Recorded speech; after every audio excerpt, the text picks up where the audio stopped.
Hi everyone. তো আজ হচ্ছে সানডে, আর অ্যাজ ইউজুয়াল প্রত্যেক সানডেতেই আমরা একটু বেরোই, কারণ এই দিনটাই আমরা একটু ফাঁকা থাকি।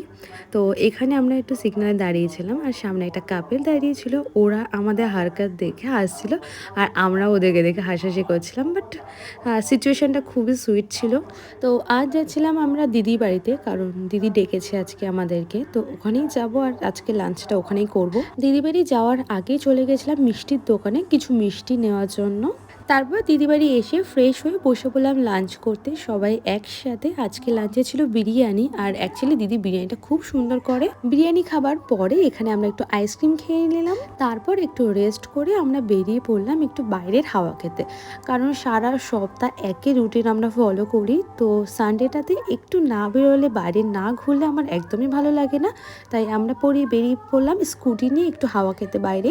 তারপর আবার দিদি বাড়িতে এসে আমি একটু স্ট্রবেরি খেয়ে নিলাম, আর তারপরে একটু সবার জন্য চা করছিলাম, একটু লাল চা করবো সবার জন্য। একটা সময় আমি দুধ চা খেতে ভীষণই পছন্দ করতাম, বাট এখন এত গ্যাস হয়ে যায় যার কারণে দুধ চা খাওয়াটা একদম বন্ধ করে দিয়েছি। আর তারপর কি, আজ তো ইন্ডিয়ার ফাইনাল ম্যাচ, তো আমরা সবাই মিলে বসে পড়েছি ম্যাচ দেখতে।